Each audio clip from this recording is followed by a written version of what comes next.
welcome to the home of Unitarian Universalism in Bismarck, Mandan. In our Unitarian Universalist community, we celebrate a wide diversity of beliefs, and we are guided by 7 principles which can be found on our website. This congregation is a place where we gather to nurture one another, to be supported on our life journey, and to put our beliefs into action through work in our communities and the wider world.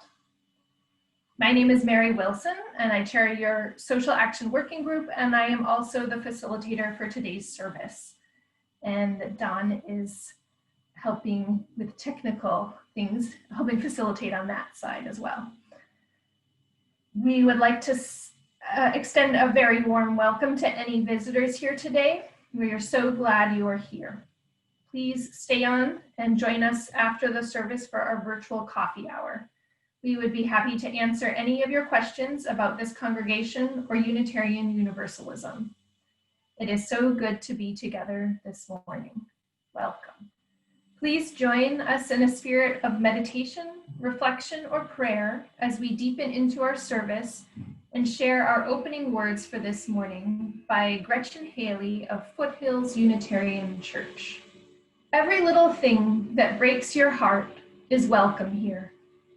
We'll make a space for it, give it its due time and praise for the wanting it represents, the longing for something more, some healing hope that remains not yet.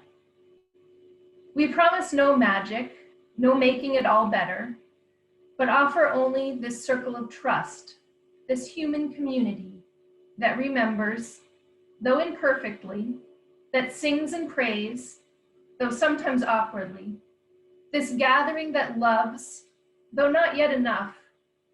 We're still practicing, after all, still learning, still in need of help and partners, still becoming able to receive all this beauty and all these gifts we each bring. Come, let us worship together. If you have your chalice with you, I invite you to turn on your video to share while we light them. We kindle our flames with these words by Gregory Pelly. And so we gather from the ebb and flow of our lives, thirsty for connection to ourselves, thirsty for connection to others, thirsty for connection to the larger life. As we light this chalice, may all who gather here be filled with joy and hope, filled with compassion and love. Here may we be filled so that we may pour ourselves out into the world. Unitarian Universalists draw on many sources for inspiration and wisdom, including sacred texts, nature, direct experience, and science. Today, our wisdom comes from the poetry of Marge Piercy. To be of use. The people I love the best jump into work head first, without dallying in the shallows, and swim off with sure strokes almost out of sight. They seem to become natives of that element, the black, sleek heads of seals bouncing like half-submerged balls. I love people who harness themselves, an ox to a heavy cart, who pull like water buffalo with massive patience, who strain in the mud and the muck to move things forward, who do what has to be done again and again. I want to be with people who submerge in the task, who go into the fields to harvest and work in a row and pass the bags along, who are not parlor generals and field deserters, but move in a common rhythm when the food must come in or the fire be put out. The work of the world is common as mud. Botched, it smears the hands, crumbles to dust. But the thing worth doing well done has a shape that satisfies, clean and evident. Greek amphoras for wine or oil, Hopi vases that held corn are put in museums, but you know they were made to be used. The pitcher cries for water to carry, and a person for work that is real. Please join Alicia in singing hymn 318.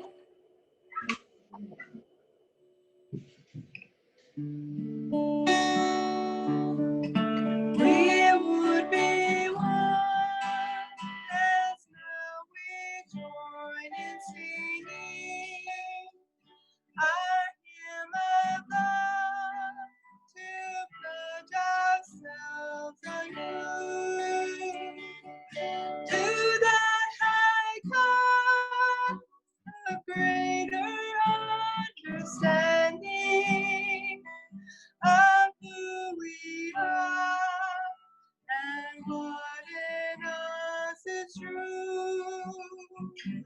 We would be one in living for each other to show to all a new community. We would be one in building for tomorrow a nobler world than we have known today.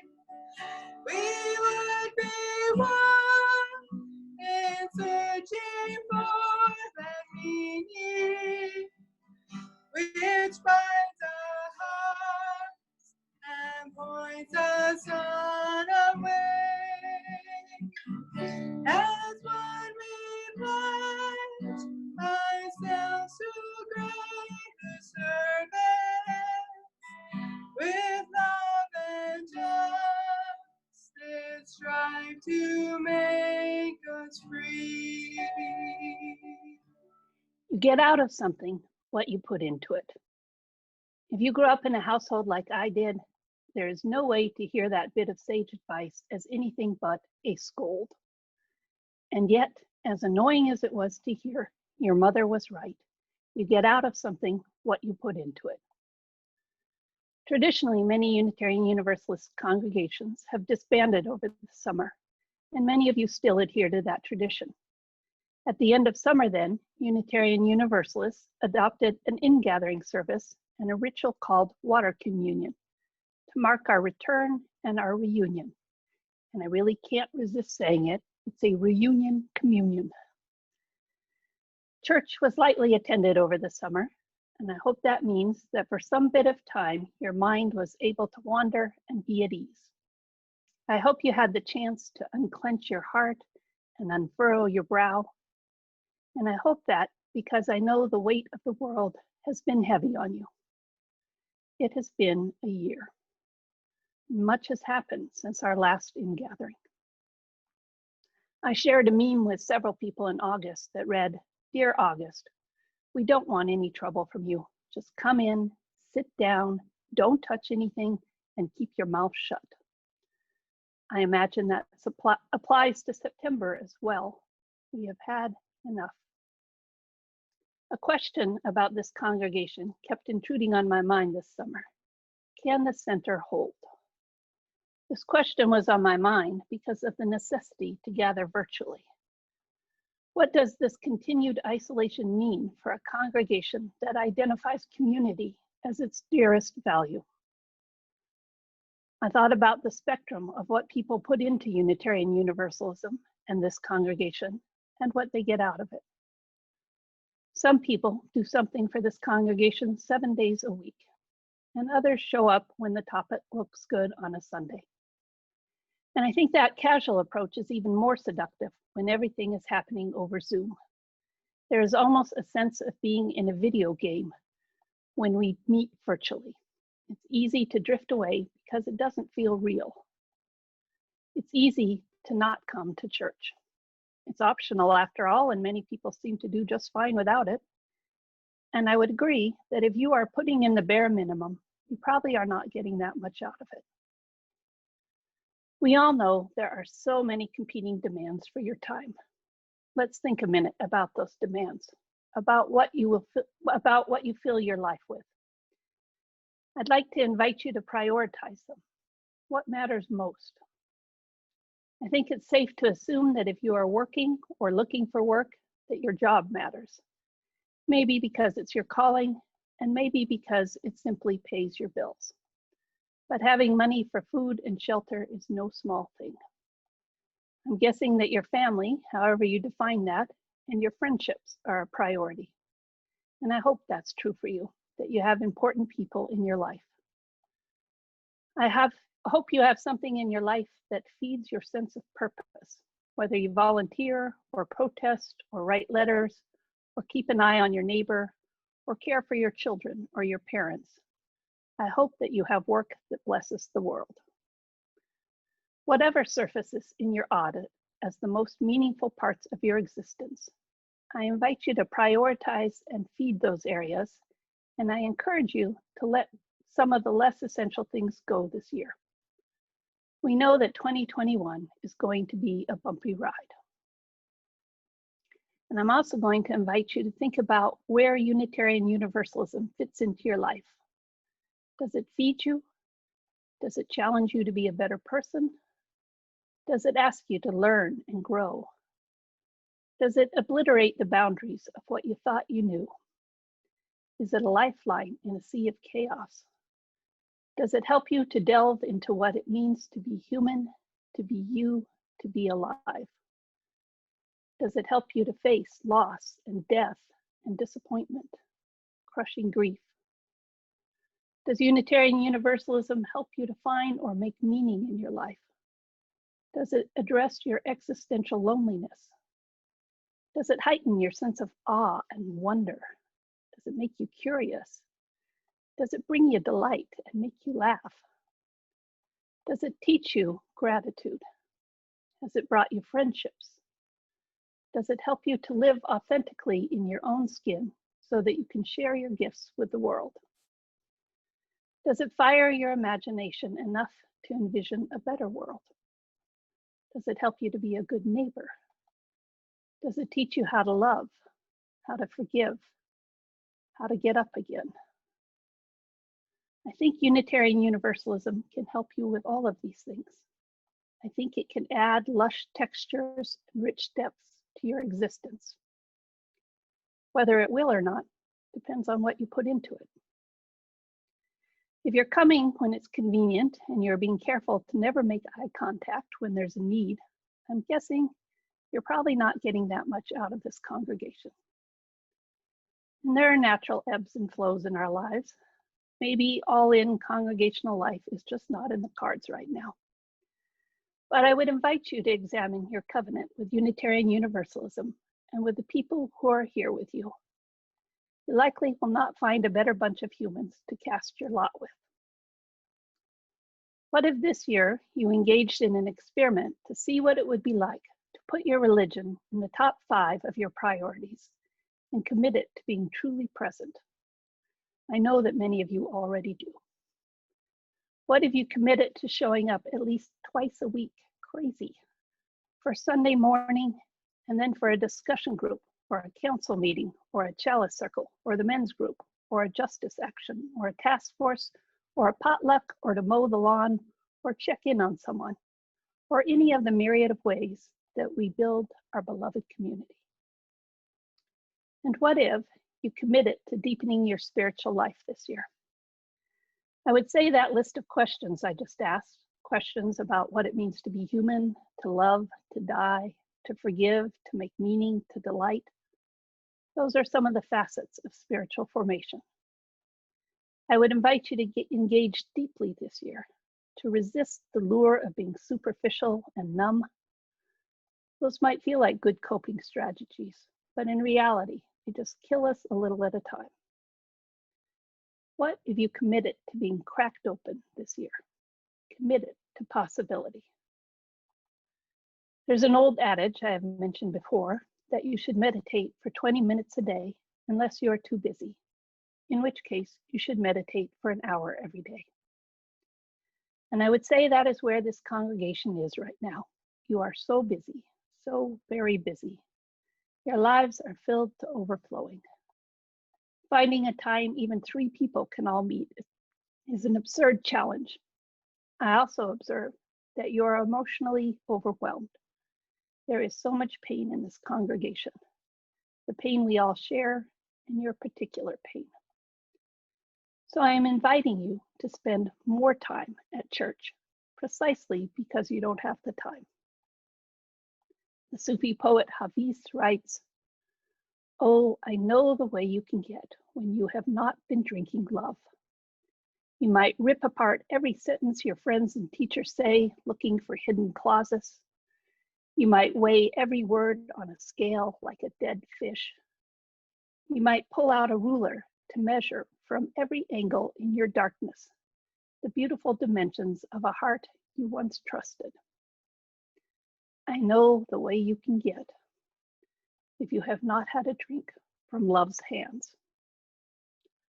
I invite you to slow down, to let some things go, but to show up here to get a drink from love's hands. I would invite you to think about what saves you when the world becomes too much. For me, it can be poetry, good conversation, paying attention in nature, holding hands, and magical moments of connection. I'm guessing that whatever it is for you, you find some of that salvation here, or you wouldn't bother to come at all. And I would guess you could use some more of what saves you right about now. But you can't have it in any meaningful way unless you are putting in the time. Our story today from The Little Prince reminds us that we must slow down if we are to tame one another, if we are to see rightly. It is the time we have listened to one another grumble or boast, or even when we said nothing, that makes us so precious to one another. Recently, 2 congregants did a welfare check on one of our elders who was not answering the phone. They fixed the phone, and then they hauled out garbage for him. He called them his garbage angels. It is these small acts of kindness that make life good. And oh my, could we use some goodness in these days. As we gather back together, I invite you to live deliberately, to make someone unique in all the world, to put your time, talent, and treasure where it matters the most, to you, to let go of busy and harried and stupefying escapes. Your life is trotting along at a pretty good pace. I invite you this year to slow it down and to live it intentionally. So let us begin our water communion. You've been invited to bring your water to the fellowship and mingle it with the water of your fellow sojourners to symbolize our reunion. And I hope that many of you were able to do that, but no worries if you were not. We can make water virtual because we are getting really good at virtual. So with your real or virtual water contribution, I invite you to share now why this water is sacred or meaningful to you, or what special person you were with when you collected it. And I'm going to start us off by adding some of the water from last year to the water for this year, because we are connected in the present and our past. Brought water from 2 sources. I have had a monstrous garden in the back of my house here on Avenue on 1st Street. And many years ago, I had the downspouts from the northeast part of the house plumbed to go into a big water barrel. And then I had plumbing that took the water through a hose out so I could water my garden with rainwater, even at times like this when there was no rain. So part of the water that I contributed came from the rain barrel. The other part came from the spigot here at the condo, because I no longer am going to be able to have a rain barrel, but I have a spigot and a hose right next to the tiny garden area that I'm going to be able to continue to grow flowers in. I brought some water from my stones from my office, because of course that's a big part of my life, and you know, work is important to me, and also a challenge just keeping my own body up and feeling all the stress and everything that everybody's going through. So that was my water.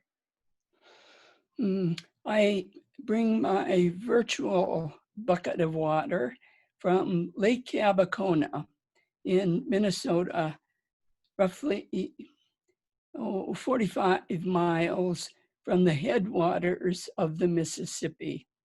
It is crystal clear and deep and cold. The cabin that I go to is the home of my a college friend, Judy Bow. It was her parents who first invited me there 40 years ago to join their family. And it is a treasure to be there in the deep North Woods. It is so serene and good to unite with a friend each year for 40 years. I'm thinking of the water from Island Lake, which is where my sister and my brother-in-law live, in a cabin on an island in the woods, far from anything else. And it's pristine, it's beautiful, the water is clear. And it's a place that's been a place of renewal for me and others, but not able to go there this year. Can't cross the border into Canada. So I'm thinking about that. I'll be there this week, probably. So I bless the water that we have brought from many, many places, but which is now one. Water is life. It connects us all. And we are better together than we are alone. May the many threads of love between us bless us all. So we'll extinguish our chalices with a blessing from the Reverend Mitra Chafarzadeh, and then have one more beautiful piece of music before breaking out into virtual coffee rooms. Alicia, don't forget to mute. The flow of this year is unlike any other. We stand in a river that has never been before, honoring the sacred waters in their power and promise. May we be nurtured by the waters of life we shared today.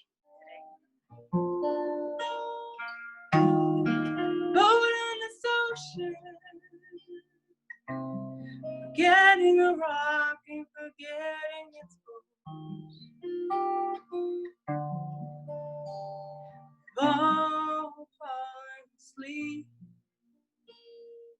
Remember the rocking. Remember the water. Deep and blue below. Always in the quiet.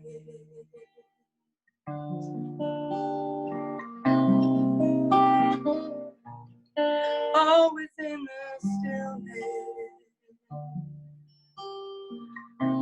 is where you know it's not so far away. It's not so far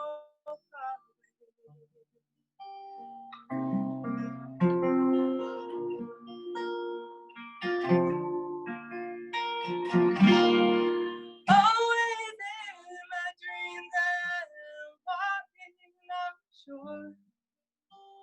Beside me are the footprints of my soul.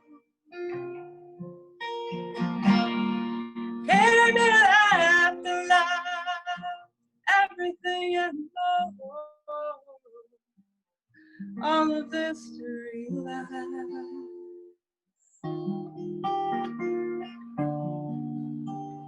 It's not so far away.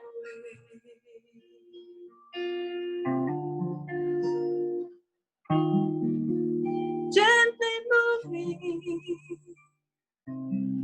in me and through me all my life. Just to rest in you.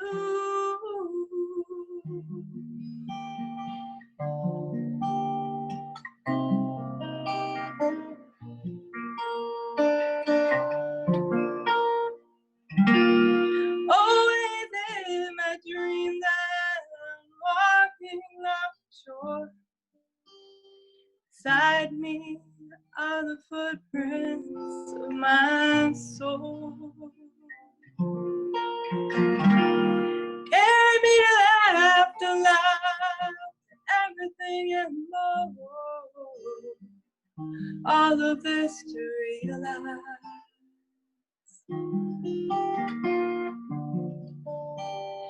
you're not so far away.